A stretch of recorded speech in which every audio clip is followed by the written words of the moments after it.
நம்ம பெங்களூர் பக்கத்தில் இப்படி ஒரு நேஷ்னல் பார்க் இருக்குது. அதுவும் அதோட வனவிலங்குகளோட இருப்பிடத்திலேயே போய் அனைத்து வித வனவிலங்குகளையும் ஒரே இடத்துல பார்க்க முடியும் அப்படின்னு சொன்னால் உங்களால் நம்ப முடியுதா? நம்முடைய சப்ஸ்கிரைபர் ரொம்ப நாளாக கேட்டுக்கிட்டதுக்கு என்னங்க, நாம் இந்த நேஷ்னல் பார்க்கை இன்னைக்கு போய் வன உயிரினங்களை அது இடத்துலையே போய் ஸ்பாட் பண்ண போகிறோம். அதனால் வீடியோவை ஸ்கிப் பண்ணாமல் கடைசி வரைக்கும் பாருங்கள்.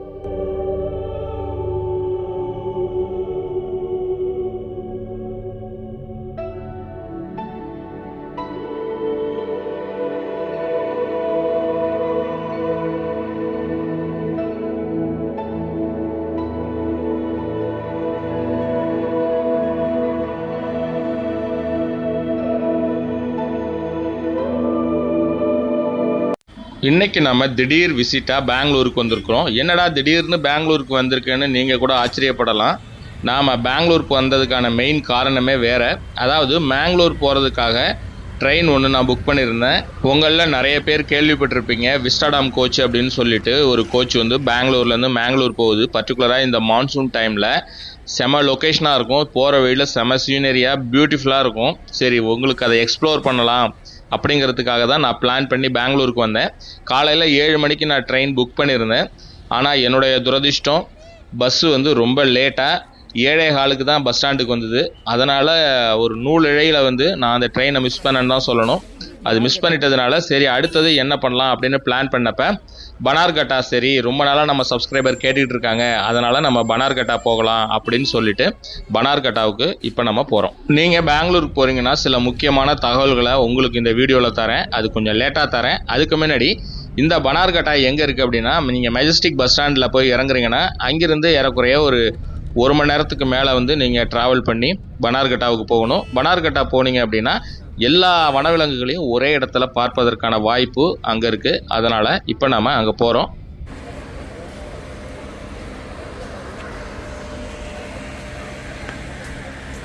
பனார்கட்டா ஃபஸ்ட்டு டைமாக நம்ம வந்திருக்கோம். இங்கே எப்படி இருக்குங்கிறத எக்ஸ்ப்ளோர் பண்ணி நான் உங்களுக்கு காமிக்கிறேன். அதனால் வீடியோவை தொடர்ந்து பாருங்கள். ரொம்ப நாளாக நம்ம இங்கே வரணும் அப்படின்னு நினச்சிக்கிட்டே இருந்தோம். வர்றதுக்கான வாய்ப்பு அமையாமல் இருந்தது. இந்த வாட்டி நம்ம ஆக்சுவலாக மேங்களூருக்கு டிக்கெட் புக் பண்ணிவிட்டு அது கேன்சல் ஆகிட்டதுனால, அதாவது மிஸ் பண்ணிட்டோம் ட்ரெயினை. ஒரு கொஞ்ச நேரத்தில் மிஸ் பண்ணிட்டோம். 7 மணி ட்ரெயினுக்கு 7:15 இங்கே வந்தது. பஸ் லேட்டு, சென்னையிலேருந்து வந்தது. அதனால் ட்ரெயினை மிஸ் பண்ணிட்டேன்.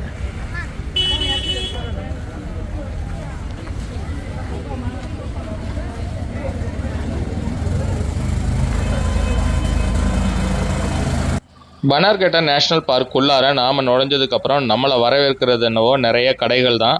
சாப்பிட்றதுக்கு நிறைய சின்ன சின்ன சிற்றுண்டிகள் தான் வந்து நிறையா அங்கே கிடைக்குது. அதாவது பொதுவாக நீங்கள் சாப்பாடு சாப்பிட்றதா இருந்தது அப்படின்னா அங்கே சில ரெஸ்டாரண்ட் 1 or 2 ரெஸ்டாரண்ட் தான் இருக்குது. ஆனால் அதில் ரேட்லாம் வந்து ரொம்பவே ஹெவியாக இருக்குது. பனார்கட்டா நேஷ்னல் பார்க்கில் பார்க் ஓப்பனிங் டைம்னு பார்த்தீங்கன்னா காலையில் 10 மணிலேருந்து ஈவினிங் 4:30 மணி வரைக்கும் ஓப்பனில் இருக்கும். பிரதி செவ்வாய்க்கிழமை விடுமுறை. அதனால் செவ்வாய்க்கிழமை போய் ஏமாற்றம் அடைய வேணாம். மற்ற நாள் எல்லா நாள்லேயும் வந்து ஒர்க்கிங் டேஸ் இது. இங்கே சஃபாரி சார்ஜஸ்ன்னு பார்த்தீங்கன்னா நார்மலாக வீக் டேஸில் வந்து 370 ரூபாயும், அதாவது நான் ஏசி வெஹிக்கிளுக்கு வீக் டேஸில் 370 ரூபாயும், வீக்கெண்டில் வந்து 420 ரூபாயும் சார்ஜ் பண்ணுறாங்க. இதுவே ஏசி வேணும் அப்படின்னா வீக் டேஸில் 690 ரூபாயும், வீக்கெண்டில் 740 ரூபாயும் சார்ஜ் பண்ணுறாங்க. நான் ஞாயிற்றுக்கிழமை அன்னைக்கு போயிருந்ததுனால செம க்ரௌடாக இருந்தது. அதனால் டிக்கெட்டே கிடைக்குமா அப்படிங்கிற டவுட் வந்துடுச்சு.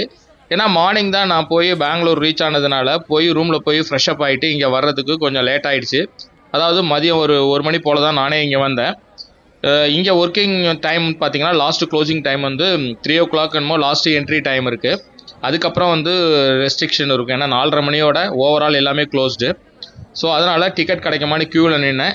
நமக்கு ஒரு வழியாக ஆனால் டிக்கெட் கிடச்சிது. நான் பஸ்ஸில் நான் ஏசி புக் பண்ணியிருந்தேன். 420 rupees வந்து வீக் எண்டுங்கிறதுனால 420 rupees வந்து சார்ஜ் பண்ணாங்க. ஒரு வழியாக டிக்கெட் எடுத்துகிட்டு நாமளும் உள்ளுக்குள்ளார என்ட்ரானோம். பொதுவாக நீங்கள் பனார்கட்டா வர்றீங்க அப்படின்னா கொஞ்சம் ஏர்லியராக வந்துடுங்க. வீக் எண்டில் நீங்கள் வரதா இருந்தால் கொஞ்சம் ஏர்லியராக வந்துடுறது நல்லது. நீங்கள் வீக் டேஸில் வர்றீங்கன்னா உங்களுக்கு கொஞ்சம் பிரச்சனை கிடையாது. ஏன்னா ஃப்ரீயாக தான் இருக்கும். அதனால் நீங்கள் ரேட்டும் கம்மி, அதே சமயம் ரொம்ப க்ரௌடில் நிற்காமல் உடனே நீங்கள் பர்ச்சேஸ் பண்ணிவிட்டு டிக்கெட்டை உள்ளுக்குள்ளார நீங்கள் போயிடலாம். சரி, ஒரு வழியாக நம்ம டிக்கெட் எடுத்தாச்சு, இனிமேல் நம்ம ஃப்ரீயாக போய் பஸ்ஸில் ஏறி போயிடலான்னு பார்த்தா அடுத்த சேலஞ்சு பஸ்ஸு ஏறுறதுக்கு அதை விட ஒரு பெரிய கியூ வந்து அங்கே இருந்தது. அங்கே போய் வெயிட் பண்ணிகிட்டு இருந்தோம். ஏறக்குறைய ஒரு 1/2 hour அங்கே வெயிட் பண்ணதுக்கு அப்புறமா தான் அந்த பஸ் போகிறதுக்கான கேட்டை வந்து ஓப்பன் பண்ணி விட்டாங்க.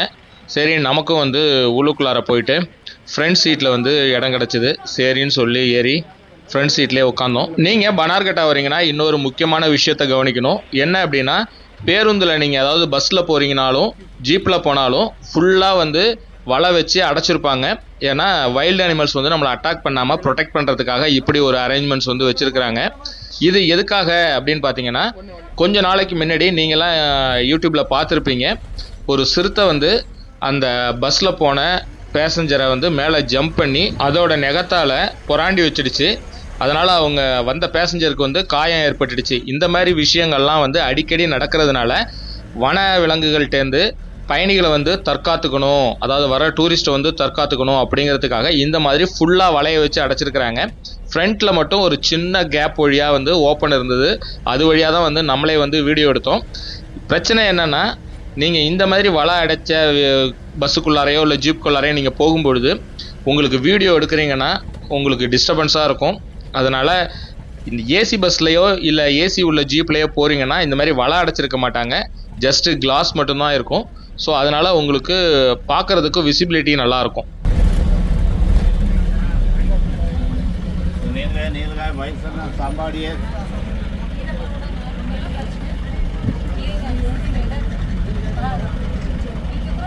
இங்கே சஃபாரியில் ஒரு பெரிய மைனஸ் பாயிண்ட் என்னென்னா, அனிமல்ஸ் ஏதாவது சைட் ஆகுது அப்படிங்கிறப்ப நின்று பொறுமையாக காமிச்சு அதுக்கப்புறம் அழைச்சிட்டு போகிறது அப்படிங்கிறது கிடையாது. போகிற போக்கில் அப்படியே சில இதெல்லாம், அதாவது பர்டிகுலராக நீங்கள் பார்த்தீங்கன்னா அந்த சாம்பார் டியரு, நீல்கை இதெல்லாம் பார்க்கும்பொழுது டக்குன்னு இப்போ நீங்களே காதில் வாங்கியிருப்பீங்க, சொல்லிவிட்டு அவங்க பாட்டு போயிட்டே இருக்கிறாரு. ஸோ இந்த மாதிரி விஷயங்கள்லாம் இருக்கும்போது நம்ம நின்று நிதானித்து பார்க்க முடியாத சூழல் இல்லை. ஸோ அடுத்தடுத்து போகும்போது எப்படி அவர் நின்று காமிக்கிறாரு அப்படிங்கிறத நம்ம பார்க்கலாம். ஏன்னா இந்த ஃபாரஸ்ட்டில் பொறுத்த வரைக்கும் புலி, சிங்கம், சிறுத்தை, கரடி, யானை இந்த மாதிரி எல்லா விதமான வனவிலங்குகளையும் இந்த ஒரே இடத்துல பார்க்கலாம். இது கம்ப்ளீட்டாக வந்து பார்த்திங்கன்னா நம்ம எப்படி ஒரு ஓப்பன் ஃபாரஸ்ட்டில் போகும்பொழுது நம்ம பார்க்கும்போது எந்த மாதிரி ஒரு ஃபீல் கிடைக்குமோ அதே மாதிரி தான் இங்கே இருக்கும்.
நம்ம சஃபாரி போகும்பொழுதே நான் ஒரு முக்கியமான டீட்டெயில் உங்களுக்கு சொல்லிடுறேன். ஏற்கனவே நான் சொல்லியிருந்தேன், பெங்களூர் நீங்கள் வர்றீங்க அப்படின்னா சில முக்கியமான விஷயங்களை வந்து நீங்கள் கவனிக்கணும் அப்படின்ட்டு.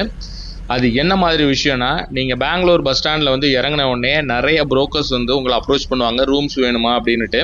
என்னையும் அதுமாரி நிறைய பேர் அப்ரோச் பண்ணாங்க. இவங்களாம் வந்து எப்படின்னா, ஹோட்டல் கூட வந்து டைப் வச்சுட்டு கமிஷன் அதிகமாக வச்சு, உதாரணத்துக்கு ஒரு 1000 ரூபா இருக்கக்கூடிய ரூமை 1500 ரூபாய் அப்படின்னு சொல்லி அவங்க சார்ஜ் பண்ணுறாங்க ஹோட்டல்லையே. பட் இவங்க எதுவும் நேரடியாக நம்மள்ட்ட வாங்குறது கிடையாது.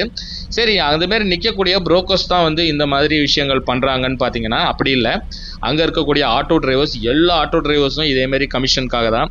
ஃபஸ்ட்டு சொல்லும்போது உங்கள்கிட்ட எனக்கு ஒரு 20 ரூபா கொடுங்க, இல்லைனா 30 ரூபா கொடுங்க, உங்களுக்கு நான் அந்த ஹோட்டலுக்கு அழைச்சிட்டு போய் காமிக்கிறேன், பிடிச்சா நீங்கள் தங்குங்க, இல்லைனா வந்துருங்க அப்படிங்கிற மாதிரி சொல்லுவாங்க. உங்களுக்கு பிடிக்கலனா கூட அதோட விட மாட்டாங்க. எல்லா ஹோட்டலையும் சுற்றி அழைச்சிட்டு எல்லாமே சுற்றி காமிச்சு என்ன பண்ணுவாங்க, கடைசியில் 100 கொடு 200 கொடு அப்படின்னு ஆட்டோ சார்ஜஸ் நம்ம சொல்லும்போது 20 ரூபா தான் சொல்லுவாங்க. ஃபைனலாக வந்து இந்த மாதிரி அதிகமாக நம்மள்ட்டேருந்து வாங்குறாங்க. இதை தவிர ஹோட்டல்கிட்டேருந்தும் நம்மள்ட்ட வந்து கமிஷன் அவங்க வாங்கிக்கிறாங்க. நம்மளும் ஒரு கட்டத்தில் போய் வெறுத்து போய் சரி ஏதாவது ஒரு ஹோட்டலில் எடுத்துக்கோன்னு சொல்லி எடுத்தாலும் அதிகப்படியான ரேட் இருக்குது. சரி, ஆட்டோக்காரவங்க இந்த மாதிரி புரோக்கர்ஸ் தான் இந்த மாதிரி பண்ணுறாங்க. சரி, கடைக்காரவங்கள்ட்ட நம்ம ஊரில் கேட்குற மாதிரி போய் கேட்டால் அவங்களாவது கரெக்டாக ஒரு வழி சொல்லுவாங்க.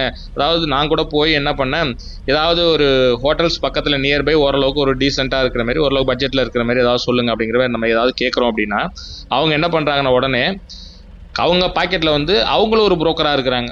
அவங்க பாக்கெட்டில் ஊர்பட்ட கார்ட்ஸ் வச்சுருக்கிறாங்க. உடனே எடுத்து இன்னொருத்தருக்கு ஃபோன் பண்ணி வந்து கூட்டு போக சொல்லி அந்த மாதிரி விஷயங்கள்லாம் பண்ணுறாங்க. ஸோ அதனால் யாரையும் நம்பி அங்கே அட்ரஸ் கேட்குறதுக்கோ, எனக்கு ஏதாவது ஹோட்டல் இருக்கான்னு ஏதாவது டவுட் கேட்குறதுக்கோ அங்கே முடியல. அதனால் நீங்கள் போனீங்கன்னா இந்த விஷயத்தில் மட்டும் கொஞ்சம் கேர்ஃபுல்லாக இருங்க. டைரெக்டாக ஹோட்டல்லே போய் நீங்கள் விசாரிச்சுக்கிங்க.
இங்கே என்ன பண்ணுறாங்க, ஒவ்வொரு அனிமல்ஸும் இருக்கக்கூடிய இடத்த வந்து தனியாக தடுத்து வச்சுருக்குறாங்க. அதாவது ஒவ்வொரு பார்ட்டிஷனாக ஒரு பர்டிகுலர் ஏரியா போனால் ஒரு பர்டிகுலர் அனிமல்ஸை பார்க்கலாம். உதாரணத்துக்கு இப்போ நீங்கள் கேட்டு திறந்தோடனே உள்ளுக்குள்ளார போனால் ஒரு இடத்துல சிங்கமோ புலியோ ஏதாவது ஒரு அனிமல்ஸ் வந்து இருக்கும். அதை பார்த்துட்டு அடுத்தது நம்ம போனோம்னா இன்னொரு இடத்துல அதுமாரி ஓப்பன் பண்ணுவாங்க. இதுமாரி ஒவ்வொரு இடத்துலையும் நம்ம பார்க்க முடியும். இப்போ நம்ம உள்ளுக்குள்ளார நுழைஞ்ச உடனே பார்த்தீங்கன்னா கரடி பாருங்கள், கரடி நல்லா ரெஸ்ட் எடுத்துகிட்டு இருக்கு படுத்து. ஸோ இந்த மாதிரி உங்களுக்கு ஒரு இயற்கையாக அது வசிக்கக்கூடிய இடத்துலையே 100% கன்ஃபார்மாக வந்து அனிமல் சைட்டிங் பார்க்கக்கூடிய வாய்ப்பு இந்த பனார்கட்டா நேஷ்னல் பார்க்கில் இருக்குது.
ரூமா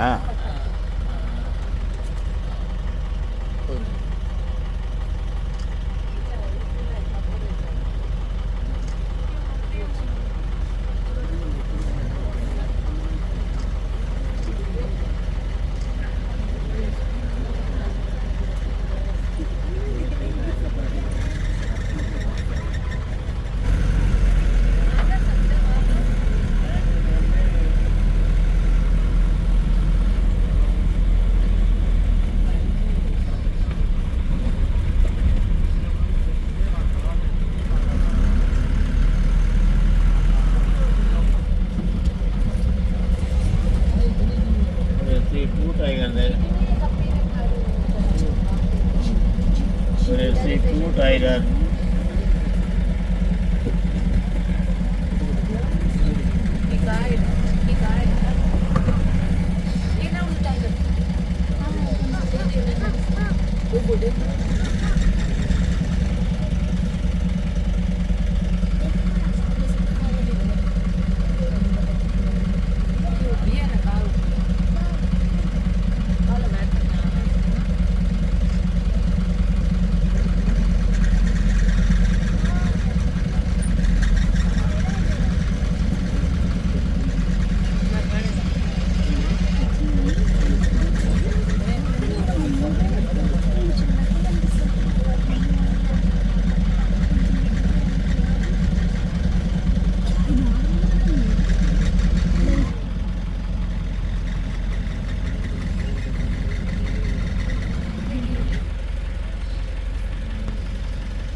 ரொம்ப நாள் ஆசை வந்து இன்றைக்கு நிறைவேறிடுச்சு. பனார்கட்டா நேஷ்னல் பார்க்கில் நம்ம ஒரு சஃபாரி போனோம்.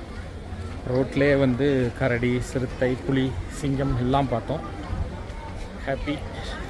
ஓப்பன் ஃபாரஸ்ட் மட்டும் இல்லாமல் சில விலங்குகளை வந்து ஜூ மாதிரி அடைச்சி வச்சுருந்தாங்க. அந்த மாதிரி ஜீப்ராங்கிற வரிக்குதிரையையும் ஒரு இடத்துல நம்ம பார்த்தோம். அது மாதிரி இது மாதிரி மற்ற வனவிலங்குகளையும் இங்கே அடைச்சி வச்சுருக்கிறாங்க சில இடங்களில். அதாவது லெப்பர்டு, டைகர், இந்த மாதிரி இதெல்லாம் வந்து நம்ம நடந்து போகணும். ஏறக்குறைய வந்து ஒரு 2-3 கிலோமீட்டர் வந்து நம்ம இந்த ஜூக்குள்ளாரே நடந்து போனோம்னா இந்த மாதிரி அடைச்சி வச்சுருக்கக்கூடிய இடத்துல இருக்கக்கூடிய வனவிலங்குகளையும் பார்க்கலாம். எனக்கு டைம் ஆகிடுச்சு அப்படிங்கிறதுனால எல்லா இடத்துக்கும் என்னால் நடந்து போக முடியல. அது மட்டும் இல்லாமல் ரொம்ப டயர்டாக வேறு இருந்தது. நடந்து போகிறது ரொம்ப கால் வலி வேறு வந்துடும். அப்படிங்கிறதுனால நான் நடந்து போகிறத அவாய்ட் பண்ணிவிட்டு பக்கத்தில் இருந்த சில இடங்களுக்கு மட்டும் ஃபஸ்ட்டு இந்த ஜீப்ரா பார்த்தேன். அதுக்கப்புறம் இன்னும் கொஞ்சம் தூரம் தள்ளி போகும்பொழுது ஜிராஃபி அப்படின்னு அழைக்கப்படக்கூடிய ஒட்டகச்சிவிங்கியையும் நம்மளால் பார்க்க முடிஞ்சுது. ஸோ இந்த மாதிரியான வனவிலங்குகள்லாம் நம்மளால் ஃப்ரீக்வெண்ட்டாக பார்க்க முடியாது. நம்ம ஆஃப்ரிக்கா மாதிரியான கண்ட்ரிகளில் போகும்பொழுது தான் இது ஓப்பன் ஃபாரஸ்ட்டில் பார்க்க முடியும். நம்ம நாட்டில் வந்து இது ஓப்பன் ஃபாரஸ்ட்டில் வந்து கிடையாது. ஸோ அதனால் இந்த மாதிரி ஜூவில் தான் நம்மளால் பார்க்க முடியும். நானும் கொஞ்சம் நேரம் இதெல்லாம் பார்த்து கொஞ்சம் ரசிச்சுட்டு நானும் டைம் ஆகிடுச்சு அப்படிங்கிறதுனால ரூமுக்கு திரும்பினேன். நமக்கு உண்மையிலே பனார்கட்டை நான் ரொம்ப வருஷத்துக்கு முன்னாடி போயிருக்கிறேன். ஆனால் அதை உங்களுக்கு காட்சிப்படுத்தினதில்லை. ஆனால் இந்த வாட்டி நீங்கள் நிறைய பேர் கேட்டுட்டதுனால இங்கே வந்து உங்களுக்காக நான் இதை ஷூட் பண்ணி போட்டிருக்கேன். நமக்கும் வந்து இது வித்தியாசமான எக்ஸ்பீரியன்ஸ். பர்டிகுலராக கரடி இருக்கிற இடத்துல வந்து நிறைய கரடிகள் வந்து ரோட்டில் நடந்து போகிறது, சைடில் இருக்கிறது, தூங்குறது, இந்த மாதிரி பார்த்தோம். ரொம்பவே ஒரு வித்தியாசமான அனுபவமாக இருந்தது. என்ன மாதிரி நீங்களும் இந்த காணொலியை பார்த்து ரசிச்சிருப்பீங்கன்னு நான் நம்புகிறேன். இந்த காணொலி பிடிச்சிருந்ததுன்னா லைக் பண்ணிவிட்டு உங்கள் ஃப்ரெண்ட்ஸுங்களுக்கு ஷேர் பண்ணுங்கள். அப்புறம் நம்ம சேனலை சப்ஸ்கிரைப் பண்ணாமல் பார்க்குறீங்கன்னா மறக்காமல் சப்ஸ்கிரைப் பண்ணுங்கள். மீண்டும் அடுத்து ஒரு சூப்பரான காணொலியில் உங்களை நான் மீட் பண்ணுறேன்.